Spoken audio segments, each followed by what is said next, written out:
Hello, welcome back again with another experiment that we are going to be working on circular motion. So let's get started with materials that we are going to need. So in this experiment we are using a piece of mass that rounded for us to be able to use it. In my case I'm using a marble, and also we are going to be using a piece of hose. It can be a garden hose, it can be a air pressure hose just like this one. Just make sure that it is able to fit in a C shape without breaking or having other weird shapes. Just a warning, if you have a pipe that it doesn't come into that shape, then you would want to use some pieces of the tape to be able to attach it to the surface so that it can work easily. Alright, let's get started with the experiment. Our goal is to analyze the motion of a marble in this C shape as circle, and after it leaves the hose, what kind of motion it does. Let me give a trial and see what happens. I want to make sure that it's moving with a constant speed inside the hose. Alright, one more time.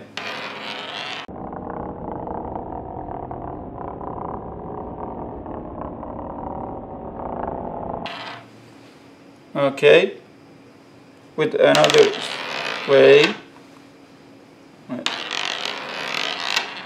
Okay, so as you can see here inside the hose, it makes the circular motion. After it leaves, it moves in a straight line.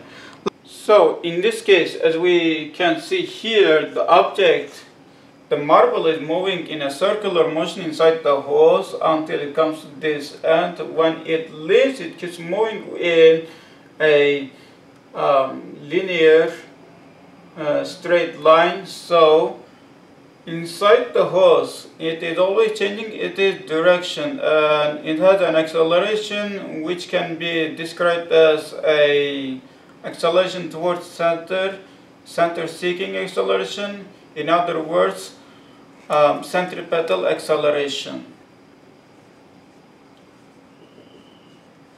And according to Newton's second law, F net force is acting on the system, and then it can be described as when there is a net force acting on the system, there is an acceleration. If there is an acceleration, there must be a force that is accompanying to it, and in this case we are going to say that if this acceleration is towards the center, there must be a force that helping this motion to happen to, which is centripetal force. And we know that how to find out that centripetal force can be found by mass times velocity of the object squared over the radius of this circle. So we should remember that this acceleration is a vector quantity and force as well a vector quantity at any point on the circumference of this circle. So the acceleration and forces are in same direction. That means this force is also center-seeking force, and then we are going to call that force as centripetal force. Okay, here's a question to you. As we look at this example, is the acceleration changing in the hose at all times? As you can see, at each different point, as we can see, the acceleration is towards the center, and the acceleration, although in the size, in the amount it is same, it is changing its direction. That means acceleration is changing inside the hose. How about after it leaves the hose? Is the acceleration changing, or is there any acceleration? Well, after the object leaves the hose, there is no change in velocity, there is no change in speed, there is no change in direction. That means there is no acceleration. And according to Newton's first law, inertia is gonna keep moving in a straight line. Another question to you, so let's talk about if the force, the direction of the force is changing. As you can see here, along with the acceleration, it is always towards center. Each point is towards center, and force is also towards the center, and that means inside the hose the force is also changing at all times. So let's talk about that real life application of the activity. As you can see, I have a angle grinder with me, and then I will run it and then put it on this piece of metal, and I'm gonna try to observe what happens about that.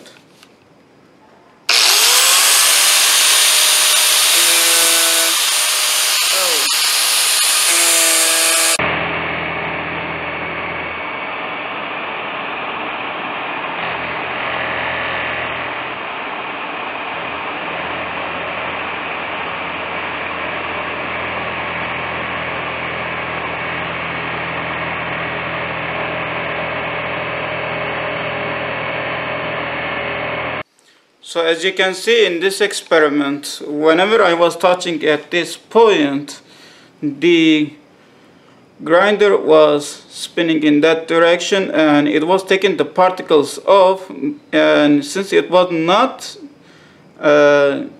sticking to this piece, and then it was letting the particles go in a straight line.